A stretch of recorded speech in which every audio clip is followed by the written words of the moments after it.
guys have seen the film Hobo Bosses because as what this film is basically coming off the heels of.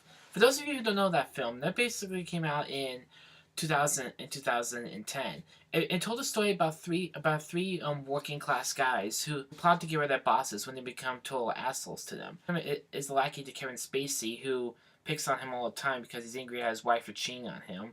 One of them is harassed by his boss because he's way too attractive and she's desperate for sex all of a sudden. And then no one is is dealing with a company that's going underwater because the owner's son is wasting everything. And so basically it's had to get rid of them. And in Mistville, a lot of dark comedy ensues. Now, that film was written by John Francis Daley, best known as Lance Sweets on Bones, and his partner Jonathan Goldstein. They wrote the script for that movie, but they didn't direct it, even though it's rumored they had producing credit. And I say that because they were involved with the second movie, which didn't do well. And that's what brings us to this movie, Game Night, which they directed. Now, granted, this isn't a directorial debut. The first film that they officially directed was the was a 2015 remake of the popular National Lampoon movie Vacation. If you know the original film with Chevy Chase and Anthony Michael Hall. But unfortunately, whereas that film was a comedy classic and still is to this day, and told a great story along with genuine humor and a great performance by Chevy Chase, this remake did not. Granted, it was more of a sequel of sorts because it featured Anthony Michael Hall's character Rusty Griswold taking his family on a trip, and it had Ed Helms in there, but honestly, didn't do well. Not only was the film very low brow, and not only did Ed Helms suck, as even Chris Hemsworth was wasted. Seriously, and yeah. And to think that John Francis Daley thought leaving Bones was a good idea for that film. Seriously.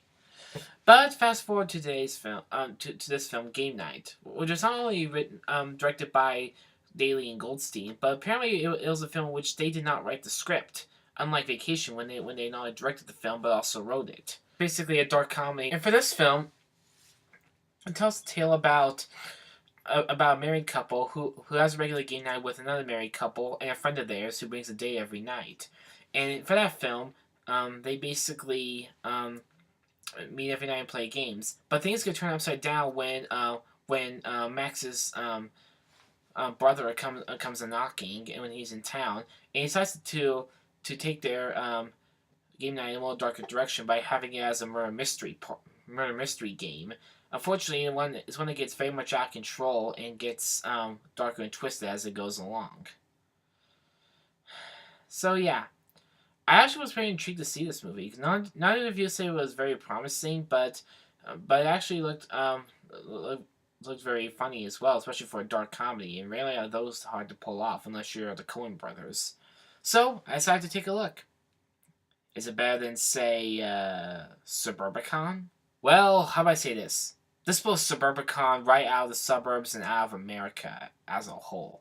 Seriously, I actually had a lot of fun with this film. Not only was it very, very laugh-worthy, not only were the performances genuinely top-notch, not only was there actually a good sense of dark comedy mixed with some real genuine tension and stakes.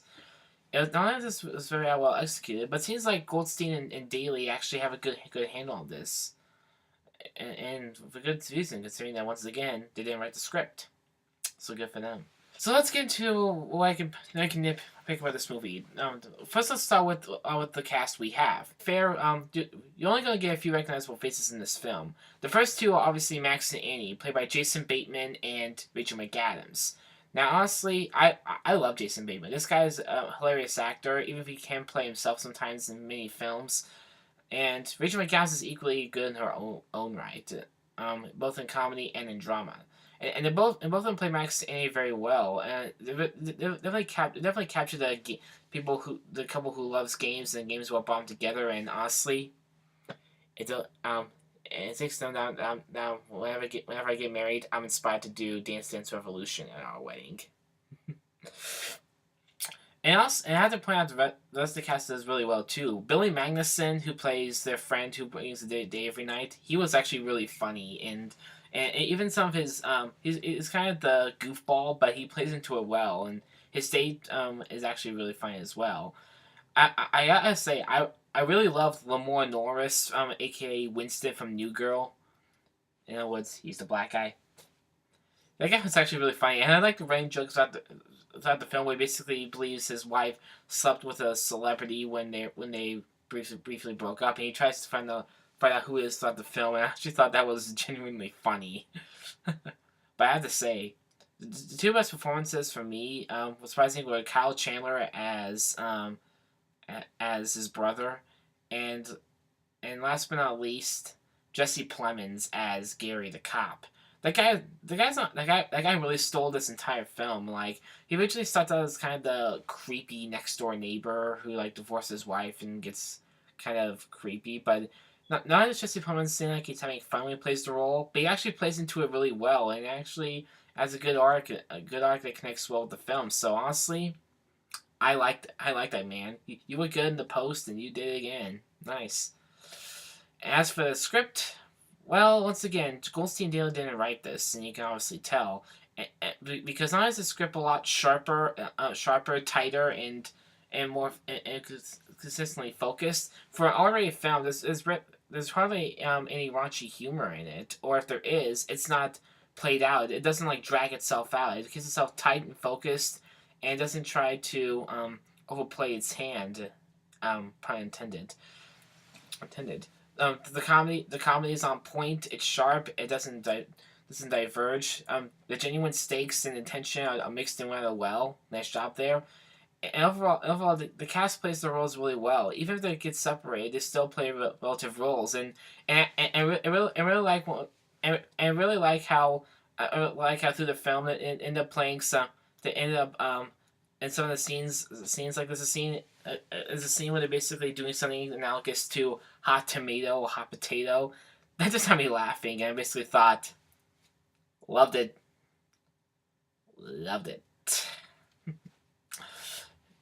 And yeah, that's one of the things about this film that kind of surprised me, is the fact that throughout this film they actually end up playing some games, but not in the way you would think. Overall, guys, I don't have many negatives for this film, but I do kind of wish the film's not going to make my top 10 list anytime soon,